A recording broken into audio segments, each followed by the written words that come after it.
आज आपण एका खूपच इंटरेस्टिंग आणि महत्त्वाच्या विषयावर बोलणार आहोत. सर्वोच्च न्यायालयानं नुकताच एक असा निकाल दिलाय जो राज्यपाल आणि राज्य सरकार यांच्यातील संबंधांवर मोठा परिणाम करू शकतो. मुद्दा आहे की राज्यपालांनी एखादं विधेयक किती दिवसांत मंजूर करायला हवं.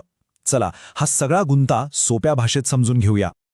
कधी विचार केलाय का की लोकांनी निवडून दिलेलं सरकार एक कायदा बनवतं, तो विधानसभेत पासही होतो, पण मग राज्यपालांच्या टेबलवर जाऊन तो का अडकतो? एका सहीसाठी सगळं का थांबतं? यामागची कारणं काय आहेत तेच आपण आज पाहणार आहोत. तर आजच्या या विश्लेषणामध्ये आपण काय काय बघणार आहोत. सगळ्यात आधी राज्यपालांसमोर हे विधेयकांचं आव्हान नेमकं आहे तरी काय. मग सुप्रीम कोर्टाने घेतलेला एक मोठा यू-टर्न, तो का घेतला, त्यामागची तत्त्व काय आहेत. त्यानंतर राज्यपालांकडे नक्की काय पर्याय असतात आणि सगळ्यात शेवटी या विलंबावर न्यायालयाचं काही नियंत्रण आहे की नाही हेही समजून घेऊ. चला तर मग सुरू करूया पहिल्या मुद्द्यापासून. ही समस्या नेमकी आहे तरी काय आणि ती उभी का राहते? बघा, होतं काय की राज्य विधानमंडळं म्हणजे लोकांनी निवडून दिलेले प्रतिनिधी एखादं विधेयक पास करतात. पण जोपर्यंत राज्यपाल त्यावर सही करत नाहीत तोपर्यंत त्याचं कायद्यात रूपांतर होत नाही. आणि खरी मेक इथेच आहे. ह्याच प्रक्रियेत होणाऱ्या उशिरामुळे अनेकदा मोठमोठे कायदेशीर वाद उभे राहिले आहेत. आणि आता येतो या सगळ्या कहाणीतला सगळ्यात मोठा ट्विस्ट, सर्वोच्च न्यायालयाचा तो ऐतिहासिक निकाल ज्याने आतापर्यंतचे नियमच बदलून टाकले. सुप्रीम कोर्टाच्या 5 न्यायाधीशांच्या घटनापीठानं एक असा निकाल दिलाय ज्यामध्ये त्यांनी विधेयक मंजुरीच्या वेळेबद्दलचा स्वतःचाच एक जुना निर्णय चक्क असंविधानिक ठरवलाय. हो, स्वतःचाच निर्णय बदललाय. म्हणूनच हा निकाल इतका महत्त्वाचा आहे. हे बघा, आधी काय होतं, तामिळनाडूसारख्या राज्यांनी तक्रार केल्यानंतर सुप्रीम कोर्टानं म्हटलं होतं की राज्यपालांनी साधारणपणे 30 दिवसांच्या आत विधेयकांवर निर्णय घ्यावा. एक प्रकारे एक टाईम लिमिट लावलं होतं. पण आता कोर्टानं पूर्णपणे वेगळी भूमिका घेतली आहे. त्यांनी स्पष्ट केलंय की राज्यपाल असोत किंवा राष्ट्रपती, त्यांच्यावर विधेयक मंजूर करण्यासाठी कोणतीही निश्चित वेळ मर्यादा लादणं हेच मुळात संविधानाच्या विरोधात आहे. म्हणजे हा एक प्रचंड मोठा बदल आहे, एक मोठा यू-टर्नच म्हणा ना. पण प्रश्न असा आहे की कोर्टाने असा निर्णय का घेतला असेल, म्हणजे स्वतःचाच निर्णय का बदलला? चला यामागची कारणं म्हणजे ती घटनात्मक तत्त्व कोणती आहेत ते पाहूया. या सगळ्याच्या केंद्रस्थानी एक खूप महत्त्वाचं तत्त्व आहे, शक्तींचं पृथक्करण किंवा सेपरेशन ऑफ पॉवर्स. म्हणजे काय? सोपं आहे. कायदेमंडळ कायदे बनवेल, कार्यकारी मंडळ म्हणजे सरकार ते लागू करेल, आणि न्यायपालिका म्हणजे कोर्ट फक्त त्या कायद्यांचा अर्थ लावेल. कुणीही एकमेकांच्या कामात हस्तक्षेप करायचा नाही. आणि याच तत्वानुसार कोर्ट म्हणतंय की जी गोष्ट म्हणजे वेळेची अट संविधानात लिहिलेलीच नाही ती आम्ही आमच्याकडून टाकू शकत नाही. आणखी एक इंटरेस्टिंग कॉन्सेप्ट होती मान्य केलेली संमती किंवा डीम्ड असेंट.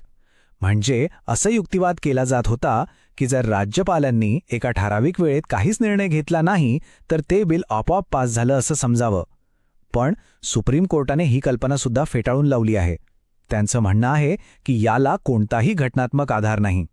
म्हणजे थोडक्यात सांगायचं तर कोर्टाचा संदेश अगदी सरळ आणि स्पष्ट आहे. 1. संविधानात वेळेची मर्यादा नाही. 2. कोर्ट स्वतःहून अशी कोणतीही नवीन अट घालू शकत नाही. आणि 3.